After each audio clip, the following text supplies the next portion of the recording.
परन्तु यस अत्याधिक अपमानित कलियुगमा हामीलाई मानव जीवन मिल्नु अनि यस कलियुगमा सच्चा साधु सन्तको दर्शन उहाँहरूको संगत हामीले गर्न पाउनु वास्तवमा यहाँ हाम्रा परमहंसाचार्यहरूले भनेका छन् त्यो व्यक्तिको त्यो जीवात्माको जीवनको सबैभन्दा ठुलो त्यो सफलता हुनेछ जसलाई यस समयमा सच्चा साधुको दर्शन हुनेछ। साधु त हर कोही देखिन्छन् वेशभूषाबाट, परन्तु सच्चा साधु जसले परमात्माको त्यो श्रीचरण परमात्माको त्यो प्रेममय लीलानुवाद गुणानुवादलाई आत्मसात गरेर आँखा बन्द गर्दै आफ्नो हृदयमा परमात्माको त्यो दिव्य स्वरूपलाई विराजमान गराएर मुखारविन्दबाट उहाँको त्यो दिव्याति दिव्य भव्याति भव्य स्वरूपको वर्णन गर्दछन् नि। यस्ता सच्चा साधुको यदि दर्शन भयो भने यो कलियुगमा हाम्रो जीवन बडा उन्नत हुँदछ, खूब आनन्दमय हाम्रो जीवन बन्नेछ। साथ साथमा हरि कथा भनिएको छ, परमात्माको कथा। अब विचार गर्नुहोस्, यहाँ हामी कथा गर्नेछौँ अक्षरातीत पूर्ण ब्रह्म परमात्मा श्री कृष्णको कथा। अक्षरातीतको अर्थ के हो? हामीले शब्दबाट प्रार्थना गर्दछौँ। हेर्नुहोस्, हामी जब पुकार गर्दछौँ नि, दुःखमा होस् सुखमा होस्, नाच्दै पुकार गरौँ अथवा हाँस्दै गरौँ अथवा रुँदै लडीबुडी गर्दै पुकार गरौँ, परमात्माको शब्दहरूबाट पुकार गर्ने गर्दछौँ। हजुरलाई थाहा छ, महामती प्राणनाथजी महाराजले भन्नुभएको छ कि शब्दबाट परमात्मालाई भेट्न सकिँदैन। कारण के हो त भन्दा अक्षरातीत हुनुहुन्छ परमात्मा। यहाँबाट हाम्रा महानुभावहरूको प्रस्थान हुँदैछ, उहाँहरूलाई खूब खूब धन्यवाद दिन चाहन्छु कि हाम्रो अग्रु अर्जुन वाग्लेजीले अघि नै सम्बोधन गरिसक्नु भएको छ। सबैले एकचोटि ताली बजाएर हाम्रो यहाँ महानुभावहरूलाई प्रसाद दिनको लागि पुजारीजी प्रसाद दिएर पठाउने है। कृष्ण कन्हैया लालको। तो विचार गर्नुहोस्, यहाँ भनिएको छ कि अक्षरातीत परमात्मालाई अक्षरातीत भनियो। तीतको अर्थ के हो? भिन्न, पर पर, अक्षर भन्दा पर त्यो परमात्माको स्वरूप छ, परमात्माको दिव्य आभास त्यो कहाँ छ त भन्दा अक्षर भन्दा पर छ। अक्षरको अर्थ के हो? शब्द। हामी बोल्दछौँ शब्द, यही त हो अक्षर। परमात्मालाई शब्दातीत भनियो, परमात्मालाई अक्षरातीत भनियो। हामीले पुकार गर्ने ओडहरू शब्दहरू त अक्षरमा छन्। अब विचार गर्नुहोस् त, अक्षरबाट पुकार गर्दा परमात्माले सुन्नु होला कि नहोला?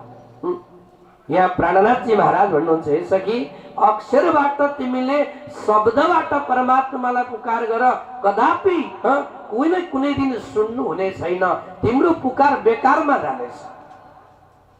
अब प्रश्न उठ्न सक्दछ कि कसरी पुकार गर्ने त? हामी त वाणी चर्चा गर्दछौँ, वाणीबाट पुकार गर्दछौँ, पिया तुम हो तैसे कीजियो, अर्जी गर्दछौँ हामी। यो हाम्रो अर्जी परमात्माले श्रवण गर्नु हुँदैन, परमात्माले सुन्नु हुन्छ कि हुँदैन भन्ने प्रश्नमा यहाँ प्राणनाथजी महाराज भन्नुहुँदछ, हे सखी, तिमीले शब्द पुष्प अर्पण गर, परन्तु साथमा परमधामको त्यो परात्म तनभित्र लुकेको प्रेमलाई जगाएर भावको साथमा त्यो परमधामको प्रेमको साथमा यदि तिमीले पुकार गर्दछौ भने, अर्जी गर्दछौ भने मात्र परमात्माले श्रवण गर्नुहुनेछ, तिम्रो अर्जी उहाँले मात्र स्वीकार्नुहुनेछ। अब परमधामको त्यो दिव्य प्रेमको हामीले हाम्रो हृदयमा, हाम्रो भित्र अन्तस्करणमा त्यो प्रेमको धारालाई प्रस्फुटित गराएर फुटाएर हामी परमात्माको दिव्य रसधारा प्रेम रूपी यो वाणी चर्चा श्रवण गर्नेछौँ। सुन्दर साथजी, कथा भनेको त्यही हो, त्यही नै त हो जुन कथा श्रवण गर्नाले हाम्रा केही प्रश्नहरू छन् हाम्रो जीवनका, जुन प्रश्नले हामी उल्झनमा छौँ, समस्यामा छौँ, हामीलाई कुनै पनि प्रकारको कहिलेकाहीँ बाटो नै देखिँदैन, कसरी गर्ने, के गर्ने, कताबाट जाने, ती प्रश्नहरूको समाधान हामीलाई यस कथाले दिनेछ, श्रीमद् वाणी चर्चाले हामीलाई दिनेछ। यसले गर्दा यो कलिकालमा हरि कथा, परमात्माको कथा हामीलाई प्राप्त हुनु अत्यन्त भाग्यको कुरा हो। हजुरलाई थाहा छ, तुलसीदासजीले अगाडि यो चौपाईको अगाडि के भन्नुभयो भन्दा, सुतदारा और लक्ष्मी तो पापी केवी होय संत समागम हरि कथा तुलसी दुर्लभ होय भन्नुभयो। सुत दारा और लक्ष्मी तीनवटा कुरा, सुत दारा लक्ष्मी, सन्तति त्यस पछाडि श्रीमती अनि अर्को सम्पत्ति। अब हेर्नुस् तीनवटा कुरा आयो, सन्तति श्रीमती अनि सम्पत्ति। यो तीनवटा चीज यो कलिकालमा यो जीवनमा पापी केवी होय दुष्ट व्यक्ति पापी व्यक्तिसँग पनि यो तीनवटा चीज हुँदछ। सन्तति पनि हुँदछ, पैसा कमाउन उसलाई खूब जान्दछ, उसले ठगी गर्दछ, दुष्टाइ गर्दछ, भ्रष्टाचार गर्दछ, पैसा त कमाए, साथ साथमा विवाह गर्दछ, श्रीमती पनि भयो भइन्। अब यो दुनियाँमा यदि यति मात्रै वस्तु व्यक्तिले प्राप्त गरेपछि अब उसले आफूलाई सोच्दछ कि म परमात्माको खूब ठुलो भगत रहेछु, परमात्माले धेरै कृपा मलाई गर्नु भएको रहेछ भन्ने सोच्दछ भने तुलसीदास जी महाराज भन्नुहुन्छ त्यो उसको मूर्खता हो। कारण कि पापी व्यक्तिसँग पनि तीनवटा कुरा हुँदछ, परन्तु जसलाई दुईवटा कुरा प्राप्त हुँदछ, परमात्माको कथा साधु सन्तको दर्शन, उसको जीवन बडा सुन्दर हुँदछ भनेर यहाँ सम्झाउनु भयो। तो आजदेखि यहाँ वाग्ले परिवारको यो सुन्दर आयोजनामा यस विस्तारमा पूर्ण ब्रह्म परमात्माको दिव्याति दिव्य कथा जुन कथा श्रवण गर्नाले हाम्रा अनेकानेक भड्कावहरू अटकिएर हामी भट्किएका छौँ, त्यो भट्किएको मनलाई भट्किएका हाम्रा इन्द्रियहरूलाई जुन गन्तव्य स्थान मिल्नेछ, जुन गति गर्ने एउटा गजबको माध्यम मिल्नेछ, त्यो कथारूपी सागर यहाँ प्रवाहित हुँदैछ। त्यो सुन्दर साथजी हामी अत्याधिक भाग्यशाली छौँ। आउनुहोस् श्रीमद् तारतम सागर वाणी चर्चाको यो अद्भुत ज्ञान गंगामा अवगाहन गरौँ। त्यो भन्दा पहिला एउटा सुन्दर भजन श्रवण गरौँ अनि म कथाको प्रसङ्गलाई अगाडि लिएर जानेछु। म निवेदन गर्दछु कि भजनमा सबैले आनन्दित भएर जस जसलाई आनन्दले नाच्न मन लाग्दछ नाच्ने, ताली बजाउन मन लाग्छ ताली बजाउने, बसी बसी दोहोऱ्याउन मन लाग्छ दोहोऱ्याउने, परन्तु त्यसै चाहिँ नबस्ने है। कृष्ण कन्हैया लाल को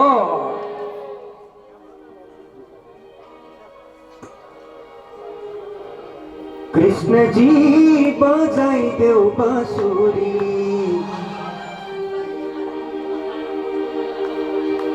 कृष्ण जी बजाइदेऊ बाँसुरी, हे मधुवनमा तिरी तिरी राधा प्यारी नाचिदो हे फिरी फिरी, राधा प्यारी नाचिदो हे फिरी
कृष्ण जी बजाइदेऊ बाँसुरी।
सबको माना आयो सबको माना कृष्ण जी बजाई दो बांसुरी प्रभु जी बजाई दो बांसुरी मधुबन तेरी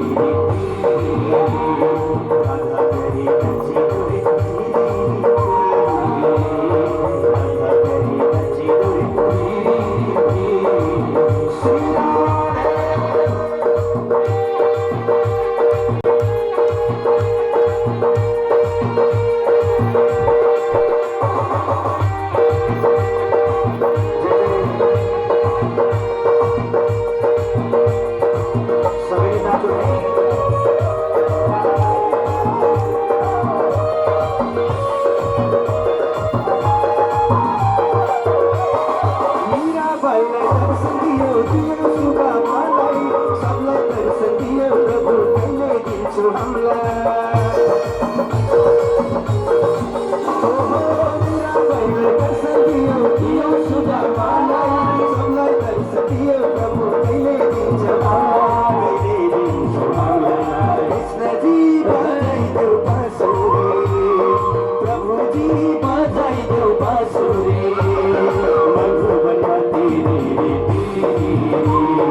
सतगुरु महाराज की प्राणनाथ प्यारे की।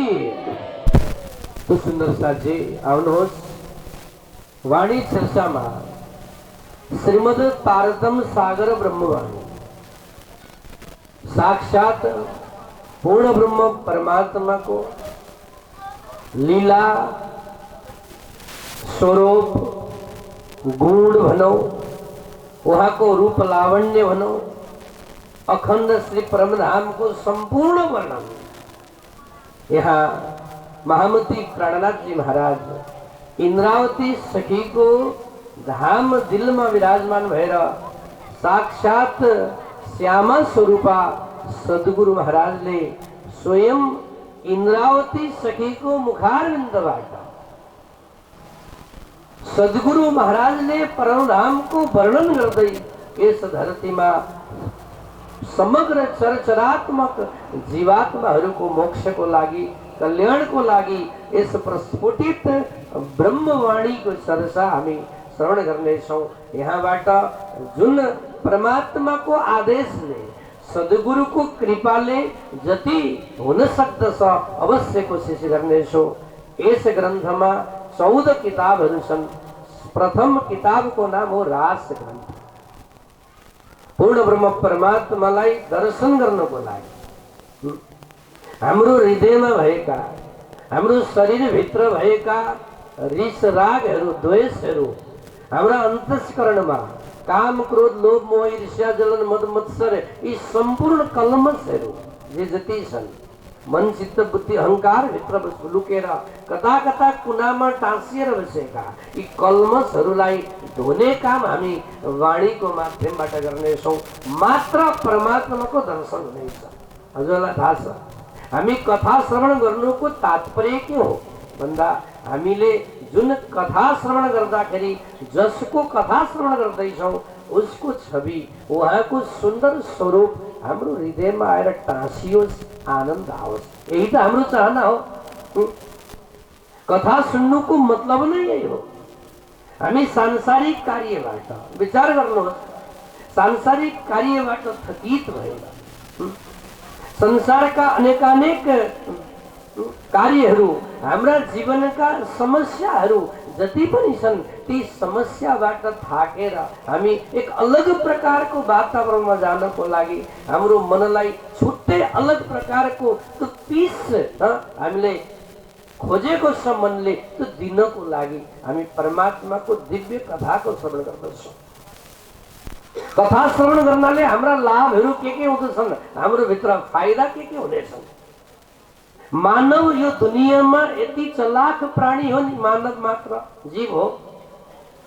मानवले फाइदाको लागि मात्रै कार्य गर्दछ। विचार गर्नुहोस् त, हामी कहिले पनि जानी जानी आफूलाई नोक्सान हुने काम गर्छौँ त के हजुरले गरेको छ? घाटाका काम हामी गर्छौँ, गर्दैनौँ। घाटाको काम कहिले मानवले गर्दैन। अब विचार गर्नुहोस्, हाम्रा चित्तवृत्तिहरू हाम्रा इन्द्रियहरू दुनियाँतिर भाग्दैछन्। यदि हाम्रा सन्त सद्गुरुको ज्ञानले यो दुनियाँतिर भागेका चित्तवृत्तिबाट दुनियाँतिर भागेका इन्द्रियहरूबाट हे मानव हे जीव तिमीलाई नोक्सान छ भनेर सद्गुरुको ज्ञानद्वारा यदि त्यो मानवले आत्मसात गरिदियो भने अब उसले नोक्सान हुने कार्य गर्ला। दुनियाँतिरको दौडले उसलाई मात्र थकावट मिल्यो, उसलाई दुखै दुख मात्र मिल्यो दुनियाँको दौडले। अब परमात्माको कृपाले सद्गुरुको अनुकम्पाले उसलाई सद्गुरुको वाणीद्वारा यो ज्ञात भयो कि तिमी आध्यात्मिक यात्रातिर अग्रसर बन, परमात्माको दिव्य चरणलाई तिमीले प्राप्त गर्यौ भने मात्र तिमीलाई आनन्द हुनेछ, तिमीलाई फाइदा हुनेछ। यो कुरा हामीलाई सद्गुरुको ज्ञानले ज्ञात भयो। अब हामीले कहिले गल्ती गर्छौँ, नोक्सानका काम गर्छौँ त हामी।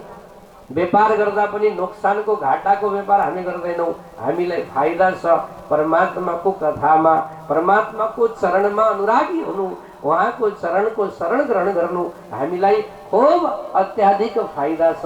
यसले गर्दा आउनुहोस् न यही फाइदाको कार्य गरौँ हामी।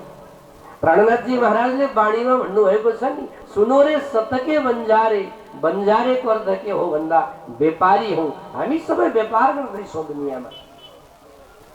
हर कोही व्यापारी छ यहाँ। कसैले सत्यका व्यापार गर्दछन्, कोही असत्यका व्यापार गर्दछन्, परन्तु हर कोही व्यापारी छन्।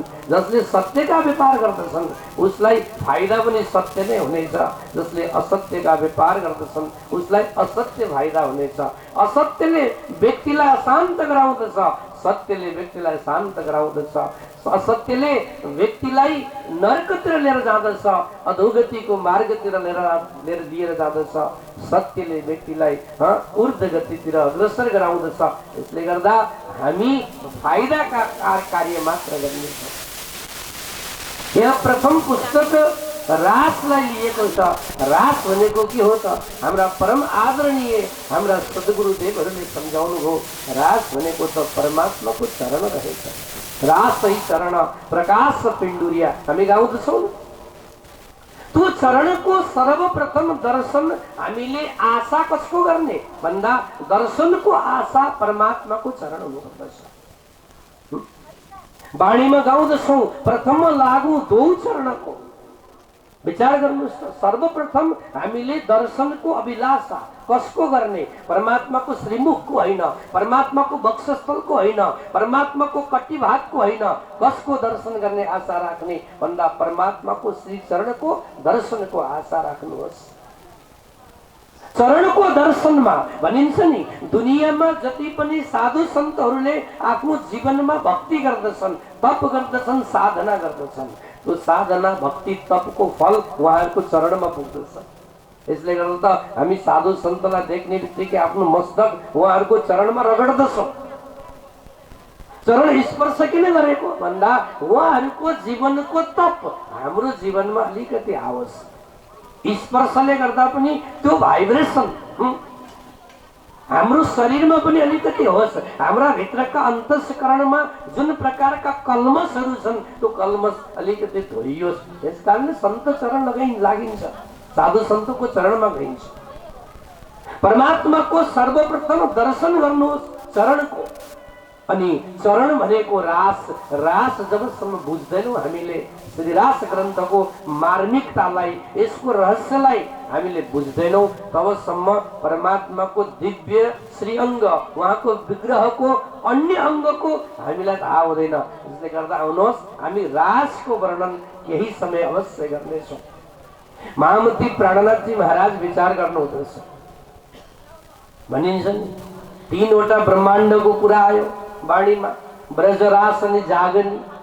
ब्रजमा हामीले 11 वर्ष 52 दिनसम्म लीला परमात्माको साथमा गर्यौं, उहाँको साथमा रमायौं, हाँस्यौं, खेल्यौं, कुद्यौं, रोयौं, विरह पनि उहाँसँगै गर्यौं, विलास पनि उहाँकै मिलनमा गर्यौं। जब ब्रजका लीलाहरूमा आनन्द आयो, साथ साथमा रासमा गएर जुन अद्भुत रास भयो त्यो आनन्द पनि लियौं। अब तेस्रो ब्रह्माण्डमा, यहाँ जागनीको ब्रह्माण्डमा आएका छौँ। आँखा बन्द गरेर विचार गर्दा ब्रजका लीलाहरूलाई, रासका लीलाहरूलाई तारतम्यको माध्यमबाट यदि हामीले यहाँ जीवन्त आनन्द लिन सकियो भने यो आनन्द जागनीको हुनेछ। प्राणनाथजी महाराजले भन्नुभएको छ नि, अब जाग देखो सुख जागनी, ए सुख सुहागन जोग, 3 लीला चौथी घर की, चारों में यहाँको भोग। यो दुनियाँमा यहाँ आएपछि हामीसँग तारतम्य छ। अघि नै महाराजजीले भन्नुभएको छ हामी सबै प्रणामी नै यहाँ जम्मा भएका छौँ। एकचोटि हात उठाउनुहोस् त कस कसलाई तारतम्य आउँछ पहिला हेरौँ, त्यही अनुसारले कथा गरौँला नि। पहिला बुझ्नु त पर्यो। तारतम्य याद कस कसलाई छ एकछिन उठाइरहनुहोस् न, म सबैतिर हेरौँ। सूर्यबहादुरजीलाई आउँदैन नि क्या, कृष्ण कन्हैयालालको।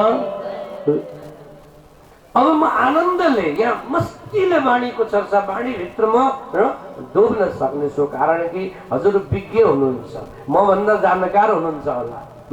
यो त मेरो मालिकले परमात्माको कृपाले बसाइदिनु भयो मलाई यहाँ। यसले गर्दा उहाँको अनुग्रहले बोल्दैछु मात्र, यति हो।